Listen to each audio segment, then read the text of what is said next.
Hi, I'm Steve with Engage Systems, and today we're going to be looking at Salesforce CPQ Order, Activation, Contracting and Amendments when it comes to subscription products.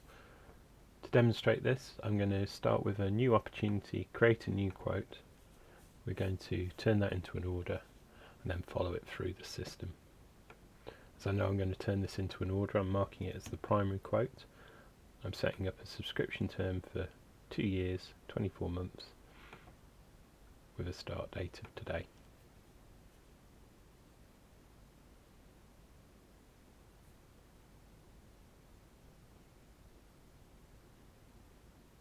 Now that quote's been generated, we can add some lines to it.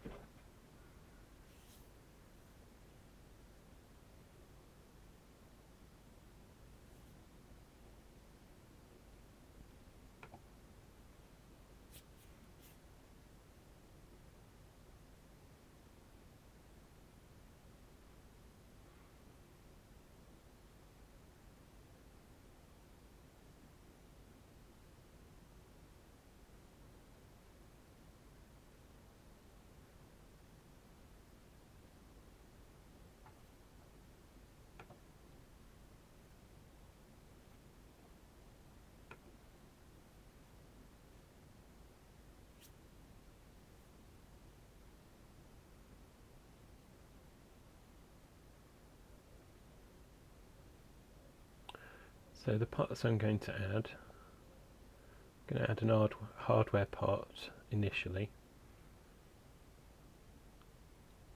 so that you can see that subscriptions and hardware can be mixed.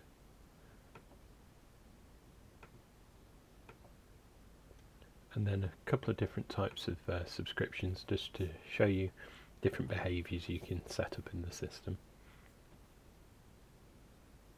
Okay, so here we've got the quote. We've got our hardware line here. Just going to change the quantity on that.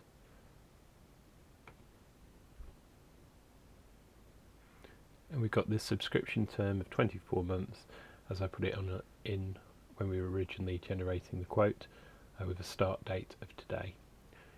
You can see as it's for 2 years. The list price on these is for 1 year, so it's been prorated up to 2 years.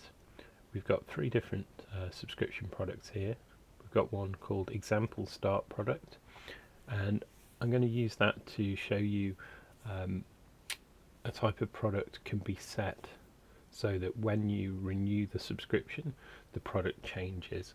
So for example, if you had a warranty for the first year that was different to the ongoing purchased warranty, you could start with one part code and then change it to another.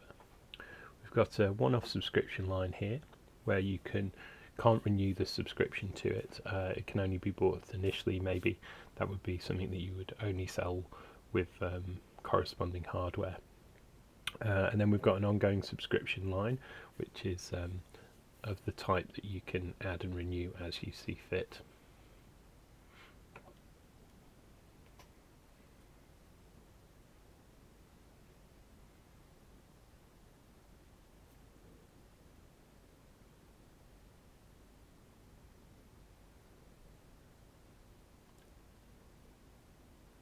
So the quote setup, we're going to add a renewal term.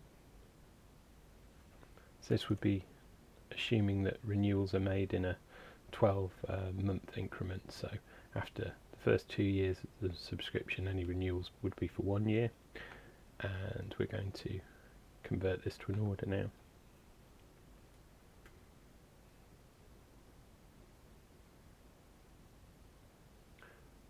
Converting to an order has generated the order in the system. However, there's no further automation been set on this, so I'd still have to activate that order at the point, say it was shipping, and then contract it once we were happy to move ahead. So I'm just going to activate the order first of all.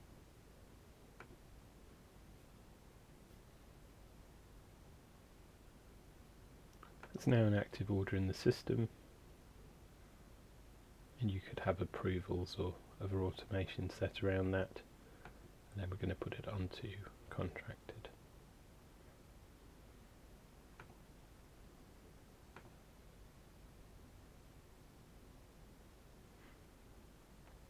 So that would be an order placed and contracted. If we now have a look at the account,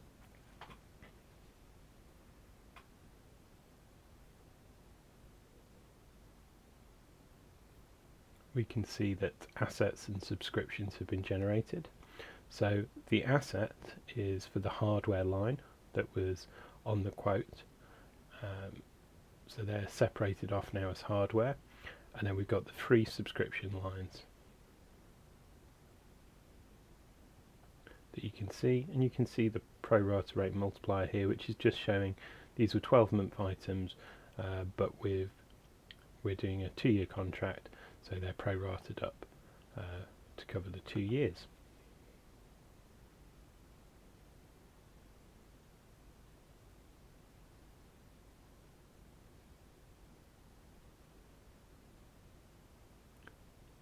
Now if we go and have a look at the contract,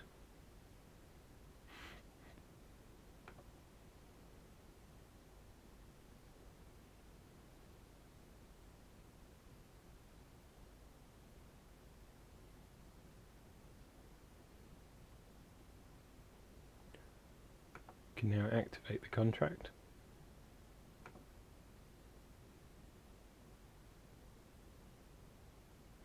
You can see the renewal term of 12 months is carried over. I'm now going to add this as a renewal forecast.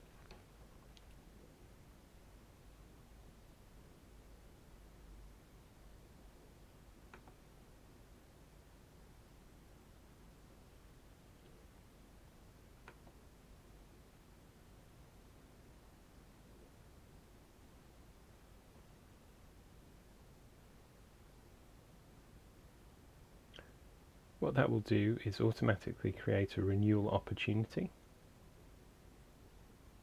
for this contract. So if we go and have a look at this renewal opportunity now,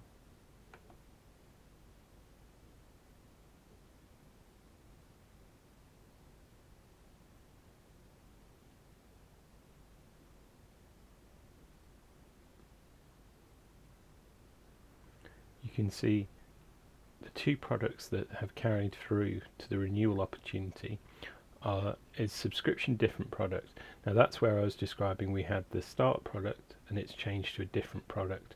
So if you had a type of subscription that was changed from the initial order to the ongoing, you can automate that in the system, so it will pick up, it will know the product's going to change, and it will carry that through into any renewal opportunity. And then we've got the ongoing renewal subscription.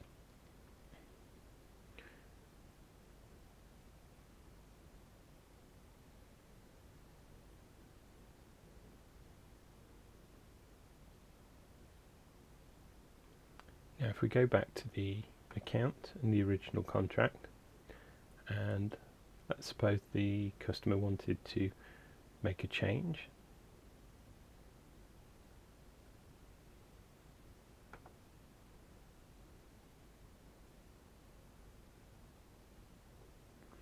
So this is our contract that's set up.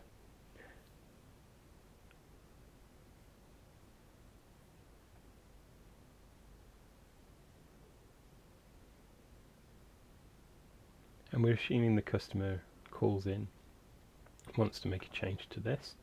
So it's a 2-year contract, so say after the first year they want to add some additional sites. So we can go in and look at amending the contract.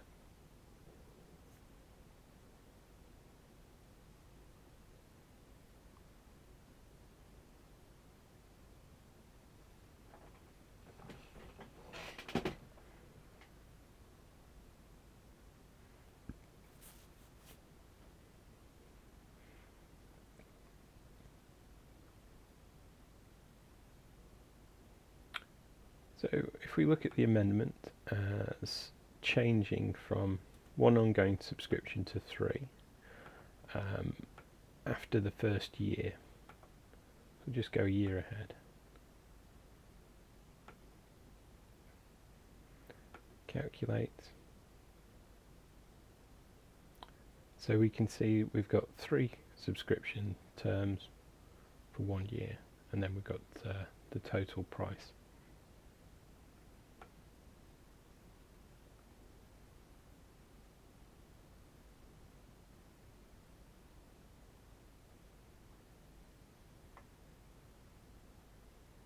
So this has created an amendment for contract opportunity, and we've created the quote for the amendment.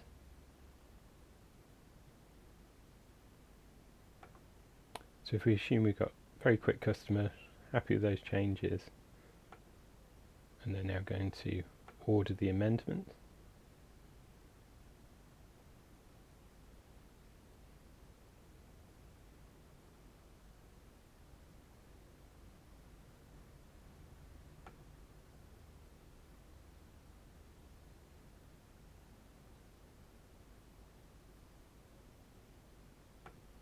And this is the new amended order.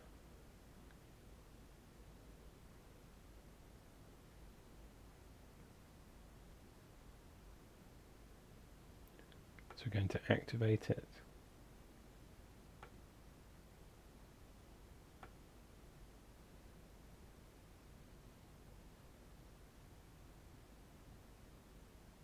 And contract it.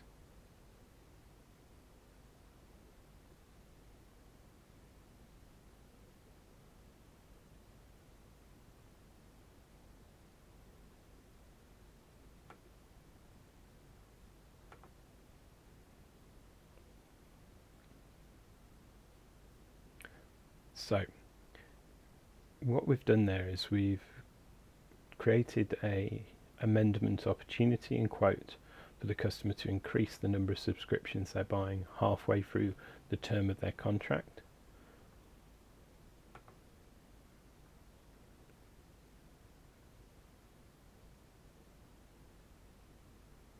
The customer has decided to go ahead with that amendment. So now if we go back and we have a look at the original contract and subscriptions, you'll be able to see how Salesforce CPQ treats those.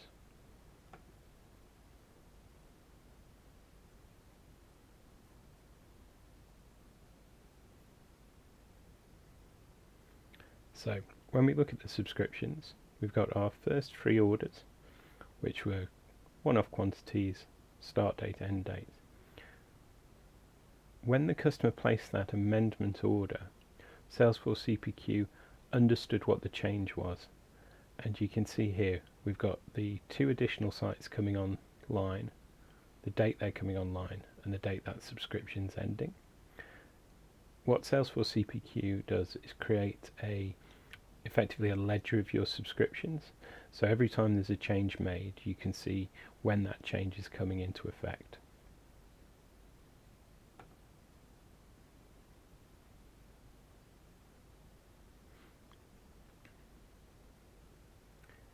Now if we go back and have a look at the renewal opportunity,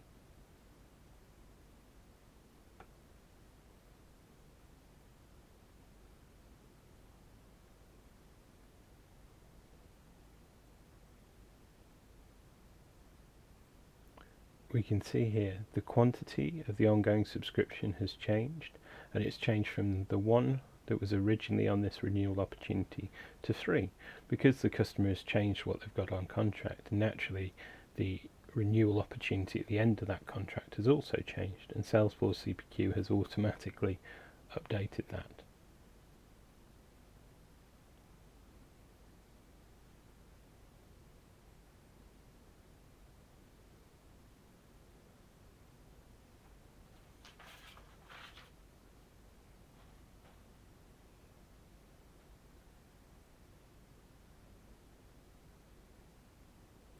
Finally, if we go and have a quick look at the renewal contract,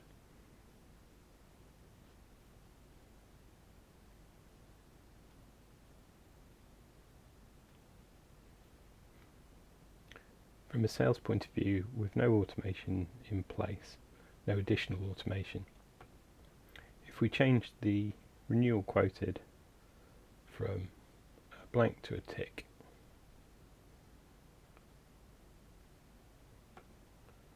the system will automatically generate the renewal quote with the correct quantities.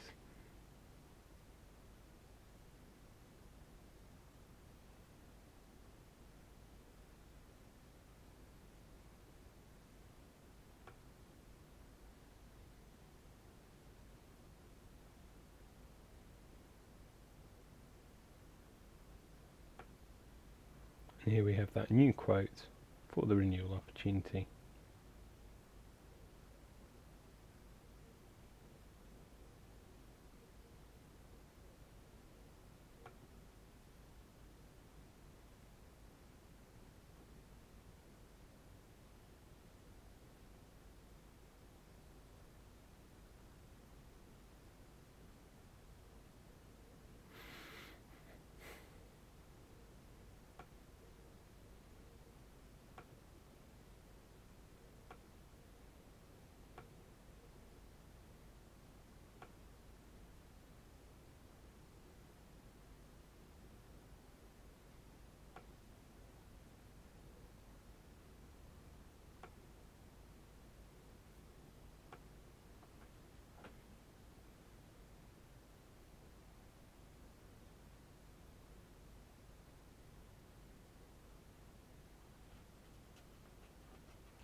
So here we have that new quote that's been generated, and we can see it has the correct lines for the new quote and in the correct quantities, making it very easy to quote your renewals, forecast them right from the start.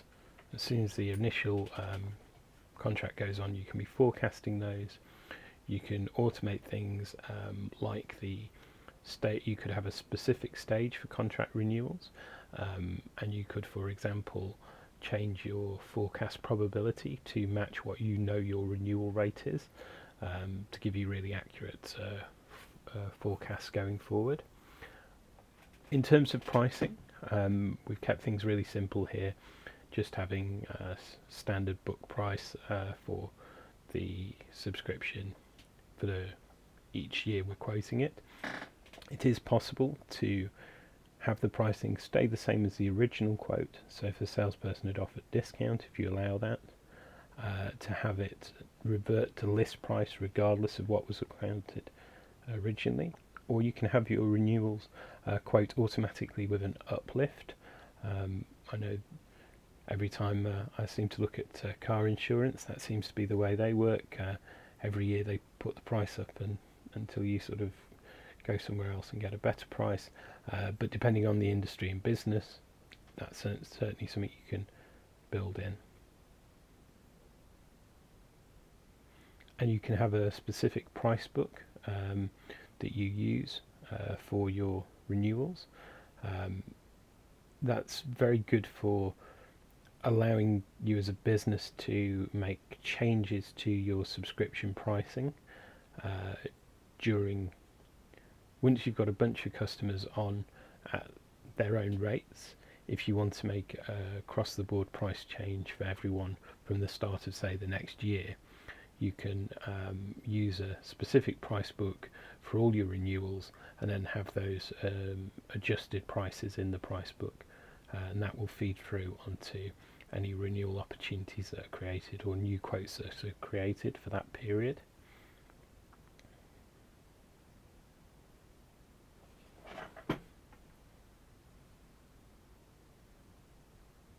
So we've covered a lot there. Obviously, in day-to-day life, you're not likely to be sending a quote, immediately getting an order, immediately putting it onto contract, immediately getting an amendment. So you wouldn't normally be going through all these steps at once. But just showing you how simple it is, how linked together it all is, and how little manual intervention is required.